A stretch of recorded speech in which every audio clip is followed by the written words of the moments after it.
Muito bem, então sejam todos muito bem-vindos a mais um Sextando no Divã. E não pela primeira vez, quem deita no divã é ele, o incomparável, o inigualável Cristiano Alves. Aquele que nos traz todos os dias informações quentinhas e detesta a fofoca. Cristiano Alves, seja muito bem-vindo a essa coisa que é nova pra ti, né? Muito nova. Faltou a voz sedosa, o Felipe. A voz sedosa, é. Eu não sei.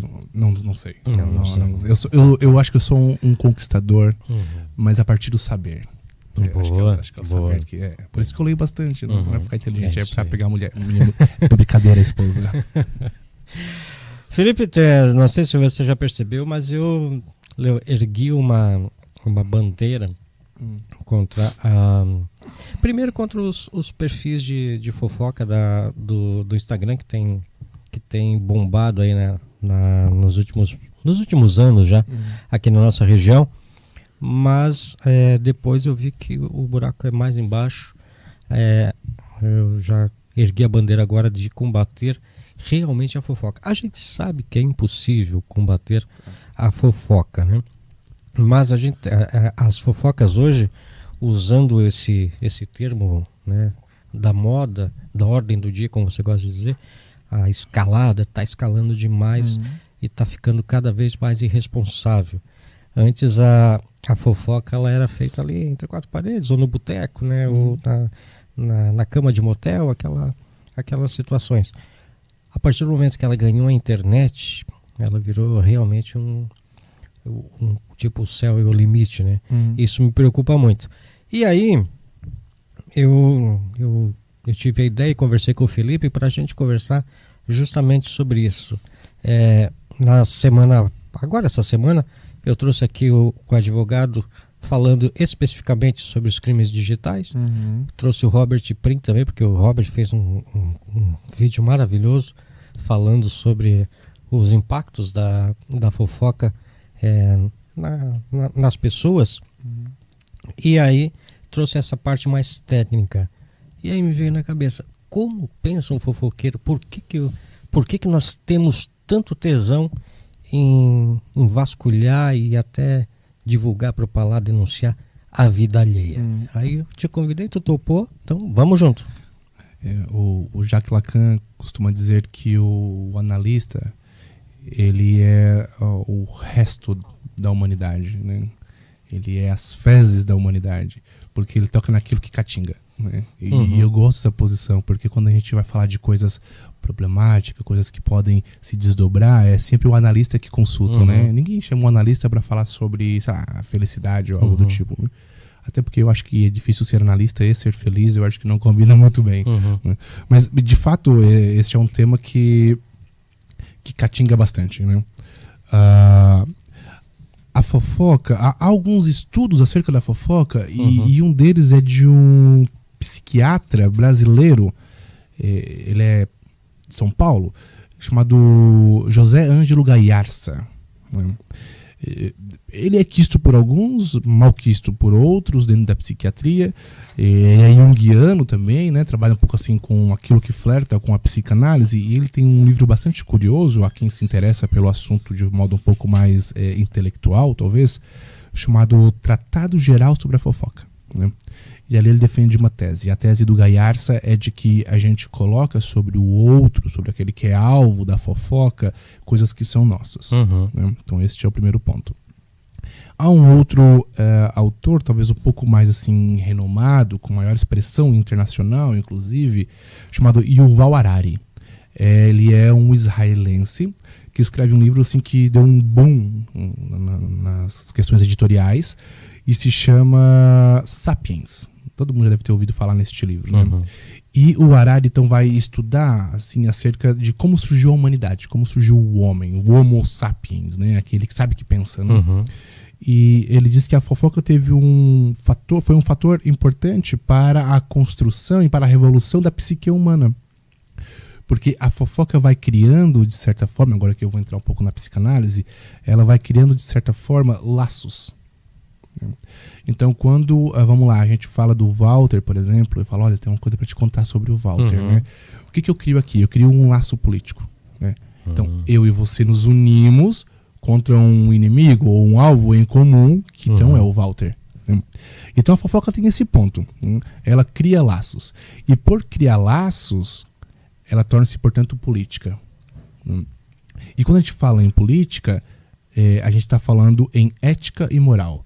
Então a fofoca tem alguma coisa de ético e de moral. Mas não basta isso. Ela tem uma outra dimensão também, que é a dimensão da estética. Tanto é que quando a gente não é muito inclinado à fofoca, e alguém vem nos contar alguma coisa, a gente fala, que feio. Né? E o feio e o belo são questões da ordem da estética. Então uma fofoca, ela cria um laço político, e por criar um laço político, ela é, portanto, da dimensão da moralidade. Ela é certa ou errada. Então tem essa dimensão da moral. Mas ela também tem uma dimensão estética, né? Que é feio ou é bonito fazer isso, né? E a gente fala que é feio. Ô Felipe, hoje eu tô mais para ouvir do que falar. Eu realmente quero saber como funciona a mente dessas pessoas. A fofoca, ela é um efeito colateral da inveja? Da inveja? Não necessariamente. Não necessariamente. Né? A inveja é um afeto bastante interessante. Né? A inveja, ela é um afeto a dois. Né? E a evolução da inveja, assim como o Pokémon vai evoluir, né, é o ciúme. Né?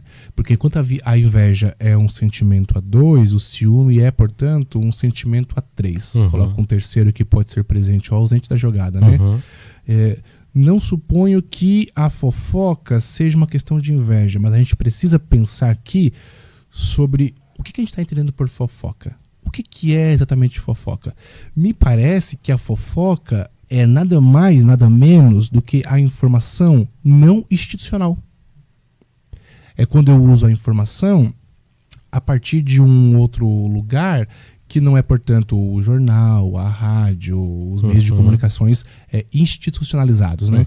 Então eu acho que a fofoca tem um pouco disso, da informação não institucionalizada. Mas aí tu pode me dizer, mas ela traz, assim, resultados bastante maléficos para aquele que é alvo da fofoca. Né? Mas uma informação no jornal também. Né? Se a gente vai lá e informa, olha, o sujeito fez tal e tal coisa, ok, o resultado pode ser bastante desastroso. A grande questão da fofoca que seja se perguntar é sobre o estatuto da verdade. Eu acho que a fofoca não tem a ver com inveja, mas tem a ver com um certo compromisso com a verdade, com o estatuto da verdade. Aquilo que a gente deve tomar como verdade. Mas o que é a verdade? Né? Eu acho que essa é uma questão a se colocar também. E a verdade talvez seja uma espécie assim de acordo entre o enunciado e a resposta. Se eu digo assim, eu vi que vocês falaram uma coisa sobre um açougue, não foi? Uma coisa sim, assim? Sim, alguém colocou lá que um frigorífico aqui de São Luís estava vendendo carne estragada. Isso, só. Ponto. Assim, né? Então veja, e se isso for verdade? Né? Não sei quem é esse frigorífico, não conheço essa informação, mas eu vi de vocês comentando. E se isso for verdade, é fofoca? É denúncia. É denúncia. Né? Então o que a gente precisa pensar acerca da fofoca é sobre o estatuto de verdade. E quando eu falo estatuto de verdade, a gente precisa pensar sobre o enunciado e a resposta disso, e a realidade. Né? Se eu falo assim, olha, o frigorífico X está vendendo carne podre. Este é o enunciado. E aí os órgãos legais vão lá ver, de fato, então está acontecendo isso. Né? Bom, a resposta, então, confirmou o enunciado. É confuso não, né? Não, tá claro. Tá. Eu só questiono você a questão de que a gente percebe, por exemplo, vamos pegar nessa linha que tu pegou, notícia e fofoca. A notícia, normalmente, ela vai atingir algum personagem, mas a notícia ela lida com o fato em si. O que eu percebo na fofoca é que normalmente é o inverso. A fofoca normalmente ela é direcionada ao personagem usando um fato, entende? Verdadeiro ou não, entende? Perfeito, eu acho que essa colocação é muito bom, né? Não estou colocando no mesmo balaio, né, fofoqueiros profissionais e jornalistas. Sim, exemplo, claro, né? imagina. Até porque eu acho que todo psicoterapeuta é, de certa forma, assim, um fofoqueiro em potencial. A gente estressa pela vida alheia e aqueles detalhes. A gente só não sai contando por aí. Né? Mas eu quero esclarecer aqui de que aquele que se propõe a ser um jornalista, aquele que se propõe a informar a população, ele tem, de certa forma, algumas ferramentas que o fofoqueiro não tem e não pretende ter. Né? Que são as ferramentas da metodologia. Então eu tenho um método. Eu recebi tal informação. Vou investigar, vou ver as fontes, vou fazer uma pesquisa aqui e ali. Bom, o fofoqueiro não se interessa muito nisso. Né? Por quê? A questão é que o jornalista encara isso como uma metodologia do seu fazer laboral. O fofoqueiro não. Né? No entanto, é preciso pensar de que há nessas duas relações entre o fofoqueiro e o jornalista algo em comum, que é passar uma informação.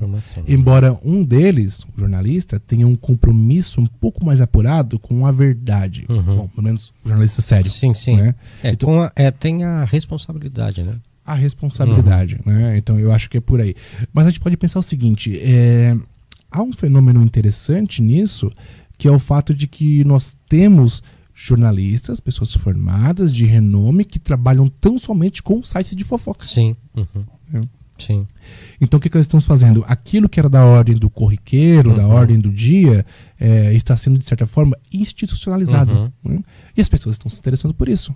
Mas assim, Felipe, eu vejo, eu não me preocupo com o fofoqueiro profissional, a pessoa que vê a fofoca como um produto. Vamos falar de Leão Lobo, vamos falar desse menino aí, Léo Dias, vamos falar desse povo aí. São fofoqueiros, eles vivem da fofoca. E vários programas, tem vários programas de fofoca, principalmente na TV aberta, porque sabe que é um bom produto. Vende da audiência. Né? Me preocupa, o que me preocupa é o fofoqueiro anônimo, que ele nem os 15 minutos de fama ele consegue, porque ninguém sabe que foi ele, só por exemplo, vamos pegar aqui os perfis de fofoca, só o perfil de fofoca sabe que foi ele, ninguém sabe que é ele, mas ele tem esse desejo, como eu falei, esse tesão de, eu sei de uma coisa e vou contar para todo mundo e não quero nem saber se vai dar estrago ou não vai dar estrago. Um Léo Dias pode ser processado no ato já, né? Porque ele já está ali, a cara dele está ali. O fofoqueiro anônimo, ele também vai ser processado, principalmente quando é na internet, porque não existe mais nada apócrifo na internet, né? Tudo pode ser investigado. Mas vai demorar, entende? Então, às vezes, ele é muito mais irresponsável do que o fofoqueiro profissional. Perfeito. É esse cara que me preocupa. Mas até o nosso tema que a gente discutiu, Felipe, não é nem... a gente trouxe aqui a questão da fofoca para explicar um pouquinho por que a gente está falando sobre isso, mas o tema de hoje ele é mais profundo. Por que nós, meros mortais, temos tanto desejo de saber e de propalar a vida alheia, cara? Veja, nós somos feitos dos outros. Essa é a grande questão para a psicanálise. Né? Os outros também me formam. A gente começa com os grandes outros que vão interpretando o mundo pra gente, né? A mãe, depois o pai entra em cena. E ao longo da maturação, a gente vai tendo outros grandes outros aí. Né? O professor, o chefe, a namorada. Então somos formados por isso. O interesse pela vida do outro é também uma espécie assim, de tentativa de um reflexo no espelho. Né? Eu me interesso pela vida do outro porque o outro tem alguma coisa que é meu. Né? Eu me vejo refletido nessa figura do outro. Agora, voltando ao Gaiarsa, então, quando eu olho para o outro e falo assim, olha, tal sujeito traiu a companheira, né? Tava rolando isso nesses sites de fofoca da cidade, era só o que dava era sobre isso e a gerente lá, né? Sim, que até agora eu não sei qual é a... Eu também não sei qual é a... não ter o que fazer para ficar se ocupando com a vida dos outros, né? Mas enfim, então o Gaiarsa vai tentar nos explicar dessa maneira, de que quando eu falo assim, olha, a fulana de tal lá, a loira do banheiro, não sei, ela tá traindo o marido e tudo mais, né? Bom, o que eu tô falando com isso? Para o Gaiarsa, eu coloco sobre o outro uma coisa que é minha. Isso também é lacaniano. Coloco sobre o outro uma coisa que é minha, né? E vejo, de certa forma, isso é refletido lá. O que acontece? Quando eu coloco uma coisa que é minha, uma vontade, então, de sair com outras pessoas, uma vontade de trair, uma certa, assim, moralidade que está por baixo de uma capa com um verniz muito bonito, que eu chamo de personalidade, de status social ou alguma coisa assim. Quando eu jogo isso sobre o outro, eu sou capaz de destruir o outro. E se eu não posso destruir o outro a partir da minha presença física, socando a cara do sujeito, eu destruo o outro a partir do meu anonimato. O que acontece é que nós estamos passando por um período, e a internet vai intensificar isso, que é um declínio do homem privado. Já não há mais muita clareza sobre o que é a vida privada e o que é a vida comum, né? A vida pública. Não há mais isso. Pegamos lá as épocas dos reis e rainhas, né? Tinha uma divisão muito clara, né? O rei, ele é pai, é esposo, mas ele também reina. Né? Então tinha essa divisão muito clara. Hoje, a gente tem esse declínio do homem público, do homem particular, né? Da vida particular. Né? As redes sociais vão intensificar um pouco isso, né? E vão denunciar essa certa hipocrisia e declínio da sociedade, né? Então eu acho que tem um pouco disso, porque a fofoca faz o quê? Ela pega alguma coisa que dá ordem do particular, eu te conto um segredo, algo assim, ou tu sabe por outras vias, né? E eu torno isso público. E eu faço isso por quê? Porque essa informação que eu obtive, que foi privilegiada, ela denuncia, de certa forma, uma falta de caráter minha. Ela denuncia, de certa forma, um lado meu que é feio, que é obscuro. E aí voltamos naquela tentativa primeira de conceitualizar o que é a fofoca, né? Que é uma questão, portanto, moral e estética. Né? Eu não sou aquilo que eu imagino que sou, não sou tão belo, tão bem polido quanto eu imaginava que eu era, e também tenho uma moralidade bastante duvidosa. Mas como eu não posso assumir isto para mim mesmo, eu coloco sobre o outro. Me interesso pela vida alheia, né? Falo, a fulana de tal é uma traidora, né? Ela dá um corno no marido. Porque no fundo, esse corno, essa falta de moralidade, essa quebra do acordo social, diz respeito a mim. É por isso que eu te perguntei se a fofoca tinha a ver com a inveja. Porque eu detecto 3 sentimentos para surgir uma fofoca. Ou é por ódio, ou é por raiva, ou é por inveja. Eu não vejo, principalmente nos anônimos, eu não vejo... Não tenho os 15 minutos de fama. Pode ser por medo. Medo? Medo de se reconhecer assim. Ah, tá. Entendi. Eu tenho medo de me reconhecer de que eu sou, sei lá, um traidor, de que eu não sou bonitinho e tudo mais. E aí eu coloco isso no outro. Ontem, você vê que até na condenação do Jair Bolsonaro, surgiu esse debate entre os ministros. A ministra Carmen Lúcia trouxe um fato bem interessante, que ela disse que os ministros estavam conversando ali e o Flávio Dino lembrou que o golpe de 64, que aconteceu realmente, não tinha tantos documentos probatórios como tinha essa tentativa de golpe agora.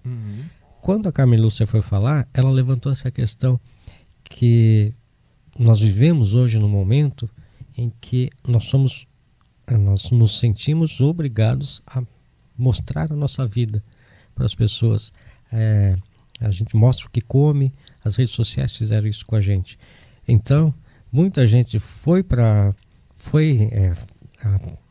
participar da tentativa de golpe e quis mostrar isso para todo mundo. Então tem vídeos, tem 70 teras de vídeos e áudios lá das pessoas se exibindo, entre aspas, na tentativa do golpe.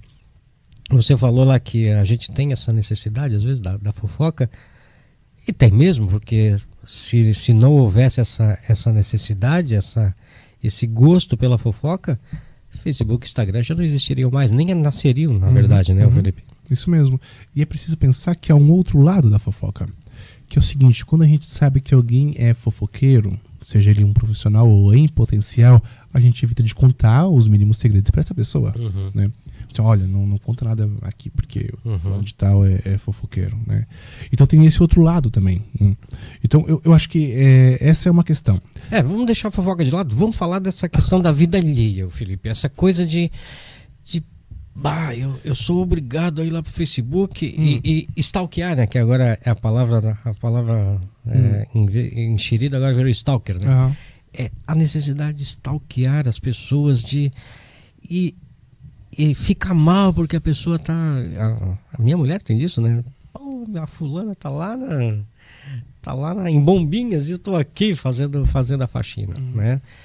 Nós temos isso, mas nós não deixamos de seguir a fulana lá para ver onde é que ela tá, que ela foi para a França, ela foi depois para a Inglaterra, e aquilo vai nos consumindo, mas mesmo assim virou um vício, uma possessão quase. Claro. Inclusive há tratamentos para a adicção de internet, de rede social, né? Hoje é tratado como um vício mesmo, né? Algo que precisa de uma intervenção profissional. Esse é um ponto. É interessante que a vida alheia, ela nos faz sofrer. A gente às vezes fica feliz, muitas vezes fica feliz, principalmente com as pessoas mais próximas, mas faz sofrer muito as pessoas. Mas esse não é um conceito de masoquismo? Boa. Eu sofro, mas continuo ali. E a explicação do Freud para isso é de que eu continuo ali porque eu tenho uma espécie de prazer no sofrimento. Essa é a grande questão para a psicanálise, né? O Freud vai pensar dois conceitos assim que são importantes para a clínica psicanalítica, mas ela divide opinião tanto entre estudiosos do Freud, quanto críticos do Freud, e também quanto clínicos, que é o conceito de pulsão de morte e pulsão de vida, né? Ele dá um nome bonitinho para isso, que é Eros, pulsão de morte, e Thanatos, pulsão de vida. Ele vai dizer que essas pulsões, elas estão para além do princípio do prazer, né? A nossa vida, ela é regida, de certa forma, para a obtenção do prazer. Então eu venho aqui na rádio e faço o programa contigo porque eu tenho uma espécie de prazer em parecer inteligente, né? Em que as pessoas me vejam na rua e falam, olha, eu te ouvi na rádio e concordo com isso ou aquilo outro, né? Mas há uma população que eu falo assim, cara, tu só fala bobagem, olha só, né? Quer dar uma de doutor aí, mas só fala bobagem, né? E eu continuo ouvindo a rádio, mesmo apesar disso, por quê? Porque eu tenho uma espécie de prazer que está para além do princípio do prazer, né? E o Freud vai chamar isso de Thanatos, que é a pulsão de morte. Nós temos muito disso aqui. Em São Lugero, tem muitas pessoas que não concordam com as minhas críticas, principalmente na área política, né? Até a própria rádio, ela é meio criticada na questão política. E aí as pessoas dizem isso, não, a rádio de vocês não dá para escutar, cara. O teu programa não dá para escutar. Ontem tu falou isso, a semana passada tu falou aquilo. Continuam ouvindo, eles não... Esse é o próprio conceito de masoquismo dentro da psicanálise. Quando a gente pensa em masoquismo, a gente logo pensa naquelas cenas assim dos 50 tons de cinza, né? Que tem a ver com sexo e bate, e amarra e não sei o quê. Não é necessariamente isso. É isto também, mas não é necessariamente isso. Para a psicanálise, o masoquismo tem a ver com um certo gozo no sofrimento, né? E o gozo, dentro de uma leitura lacaniana, não significa prazer. Significa alguma coisa que me faz sofrer e eu continuo insistindo nisso, né? Esse é o gozo para o Lacan. Acho que vale a pena pensar sobre isso, assim, que a fulana de tal então tá em Bombinhas e tá lá tomando um banho de sol e tomando uma caipirinha de morango e de repente a Paty fala, porra, mas ela tá lá, eu tô aqui faxinando o banheiro, que o Cris mija no chão e não sei o que lá, né? Por que isso? Nem a fulana que está em Bombinhas é feliz, né? O que a gente tem nas redes sociais, assim, é uma vida apurada, é uma vida recortada, né? Nada mais do que isso. O sujeito que posta esse momento muito específico, que dura, sei lá, 15 segundos de um story, ele sabe que ele não é feliz. Eu não vou fazer um selfie mijando no chão, né? Então ele não sabe que é feliz. Assim como a Paty, que está assistindo essa moça, sabe que essa moça não é necessariamente feliz. Pelo menos não por conta desse recorte, né? Mas o que acontece? Há um acordo implícito entre as partes que fala assim, olha, eu estou postando isso, mas eu sei que eu não sou feliz. E aí os espectadores, eu estou vendo isso, mas eu sei que tu não é feliz, né? Mas vamos acordar aqui de que a gente acha que tem aqui uma espécie de felicidade recortada em 15 segundos. Né? Então o que há nisso tudo é uma espécie de ficcionalidade da própria vida. O Instagram, o Facebook, os stories, nada mais são do que isso. A vida tornada ficção. Profundo isso. Tu achou? Profundo. Não faz sentido. O Felipe, mas a gente viu aqui, tu citaste a carne estragada, nós trouxemos outros exemplos aqui desse site de fofoca que não vale nem a pena reproduzir aqui novamente, tem que deixar morrer isso. Mas o efeito da fofoca na mente de quem se você não tiver uma mente sã, que normalmente a gente não tem, causa um estrago devastador. Sim. Mas acho que da notícia de modo geral também. A grande questão é que a notícia tem um autor, né? Sim. E a gente precisa de respostas de quem fez isso. O que eu mais recebo no consultório são pessoas falando: por que eu fiz isso? Por que eu sou aquilo? Né? Bom, talvez não saibamos. O que dá um certo desconforto naquele que é alvo da fofoca é saber quem foi o autor. A fofoca ela se aproxima mais do você, como você disse, e se estava vendendo carne estragada mesmo.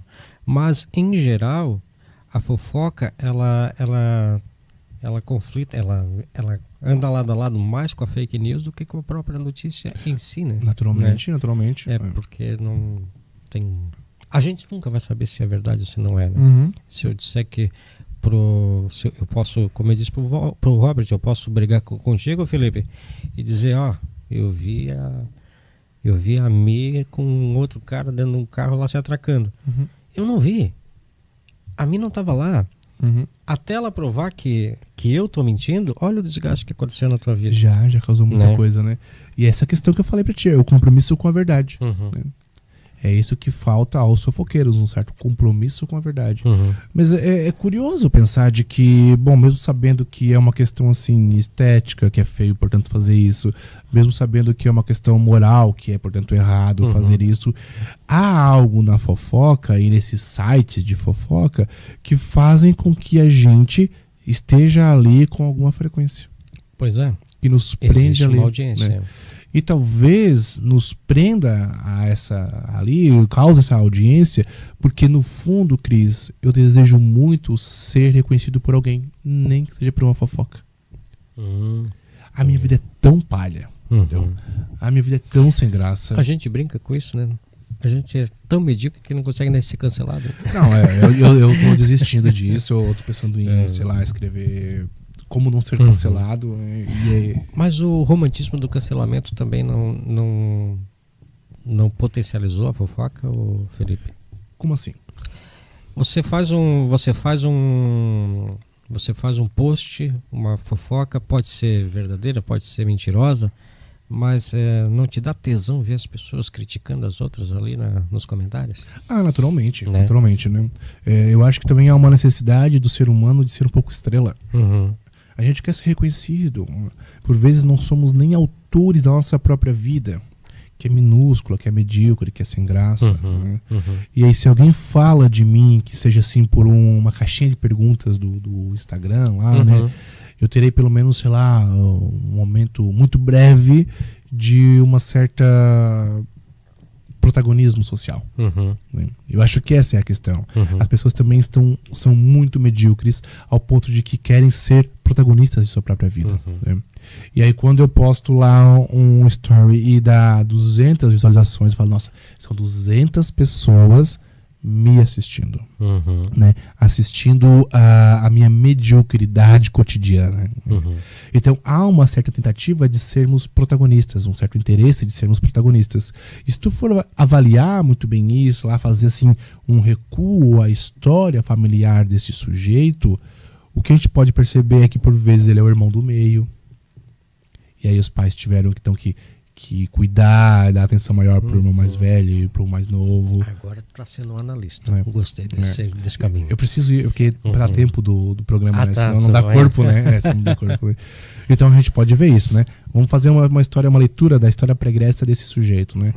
Lá na infância, então, por exemplo, ele pode ter sido o irmão do meio, né? Ele foi alguém que não foi assistido pelos pais, né? O pai trabalhava muito, a mãe, sei lá, tinha depressão, não sei, alguma coisa assim, né? Mas há alguma coisa ali, né? Existe um gatilho. Sempre existe um gatilho. Há um interesse comum social pela fofoca, que é o interesse pela informação, né? Então a informação, ela é uma fofoca institucionalizada, é preciso pensar primeiro nisso, né?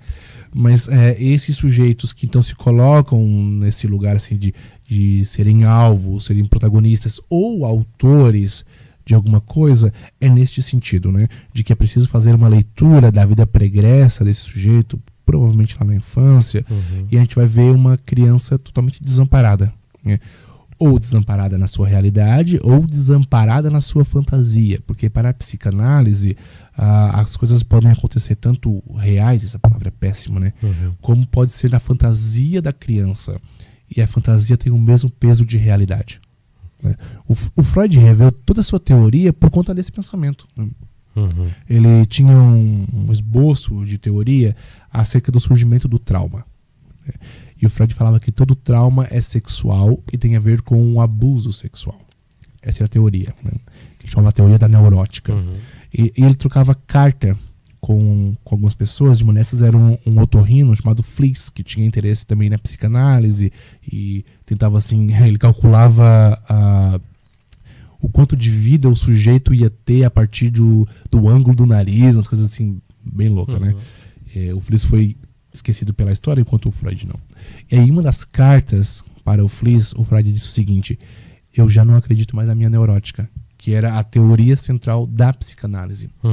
Porque uma vez que todo trauma advém da ordem sexual e do abuso sexual, isso faria que todos os pais fossem abusadores. E meu pai não foi um abusador.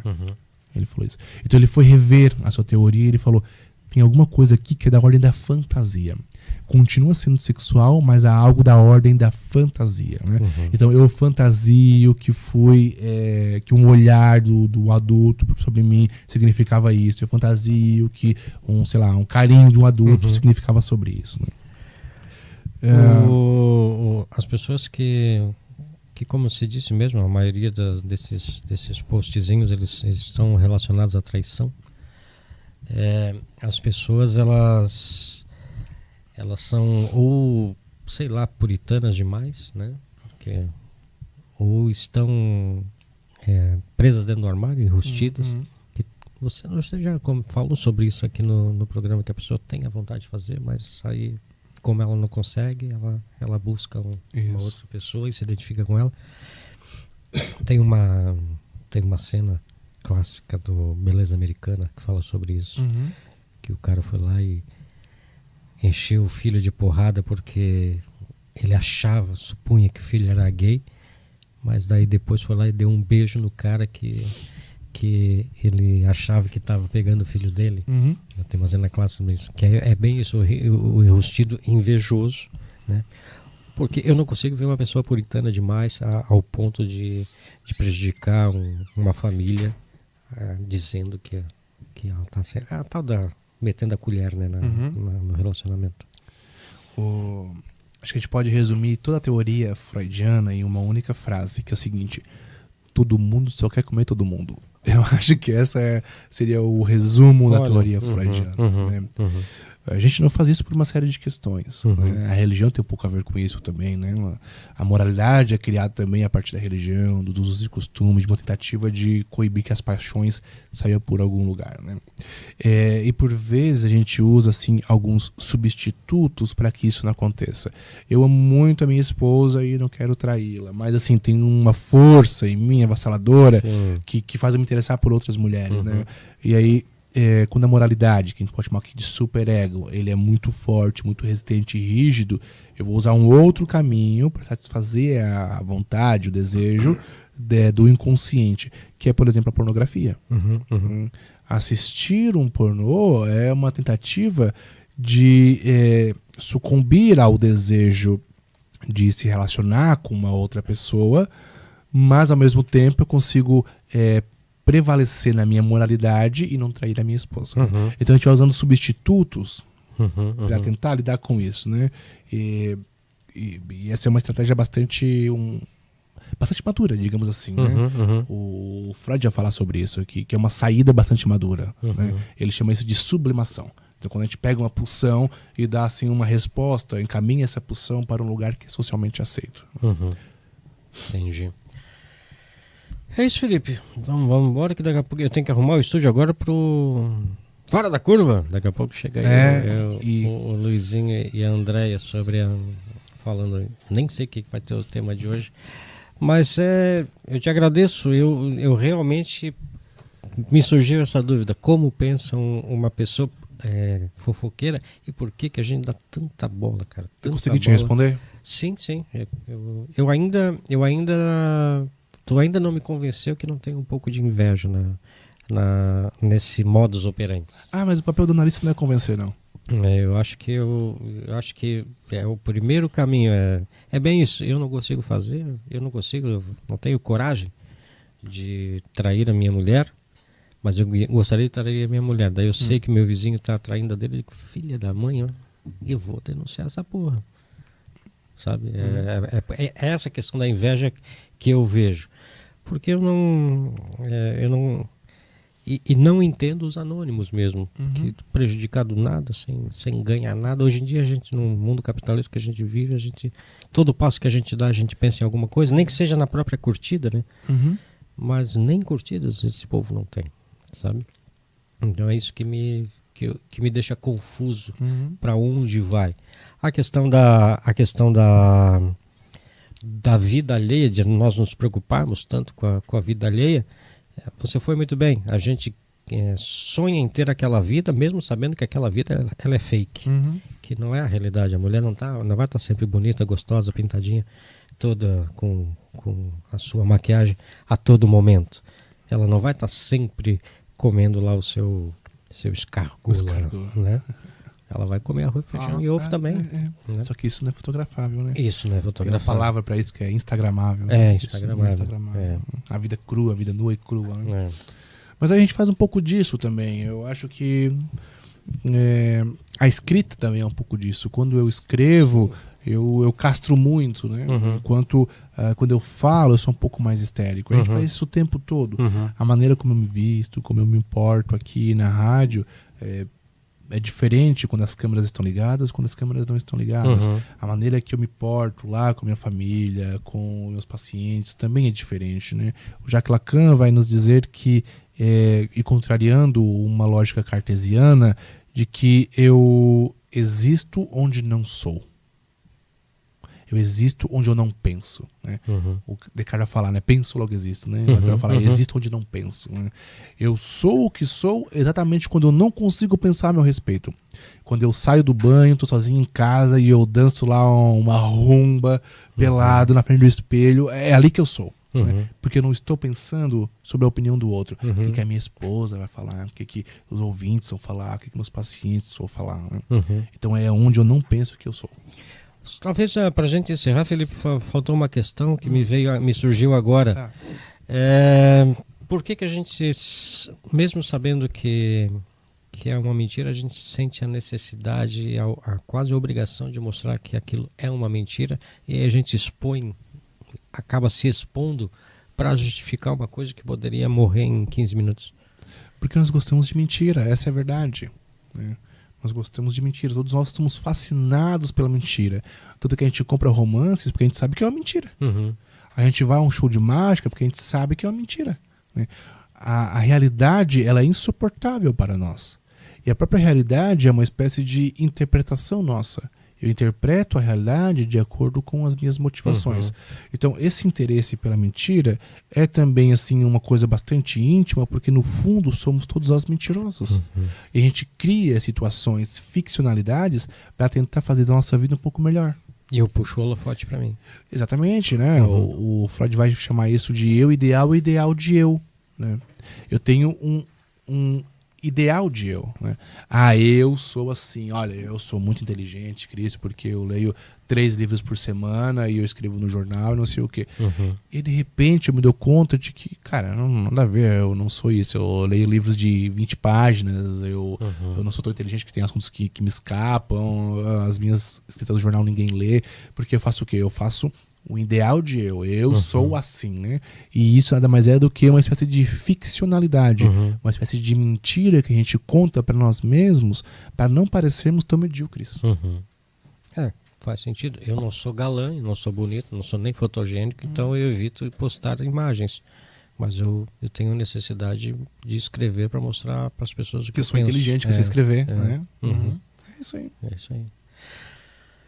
Feito. Um abraço, querido. Foi muito bom novamente. Semana que vem, qual é o teu entrevistado? Você teve Você já gravou, né? Nós vamos falar sobre dependência química. Semana que vem vai ser dependência química. E aí nós vamos gravar também com um cara que é especialista em IA. E ele vai sanar a grande dúvida da população, que é, com as inteligências artificiais, eu vou perder meu emprego ou não? Boa. E podemos falar um pouco também, que vai ser o assunto, né? Sobre a terapia com IA, né? A gente faz terapia com o ChatGPT. Sim. eu tenho a minha opinião sobre isso, que é... Eu vejo a inteligência artificial como uma ferramenta. Naturalmente. Né? Então, e as ferramentas estão aí, você entra numa empresa, você precisa aprender a trabalhar com os equipamentos que tem dentro da empresa. Se você não aprender, você está fora. Isso. E aí é a nova ferramenta, é o novo equipamento que a maioria das pessoas vai ter que aprender. Ela vai ter que entrar no currículo de estudo das pessoas, na grade curricular, porque senão ela vai ficar fora do mercado. Aí ela vai perder o emprego. Isso mesmo, né? É tecnologia, né? Vem de técnica. Exatamente. Isso aí. Bom final de semana para ti e para tua família. Obrigado. Espero que eu tenha respondido as questões de vocês, dos ouvintes também. E nos encontramos semana que vem. Exatamente. Então é isso, minha gente. Aí também vou me despedindo aqui. Um grande abraço para vocês. Eu queria mesmo fazer esse papo com o Felipe. O Felipe é sempre esclarecedor. Ele se acha um imbecil, mas ele é inteligente. Obrigado. Grande abraço. Voltamos na segunda-feira, aí dentro do Bom Dia Cidade.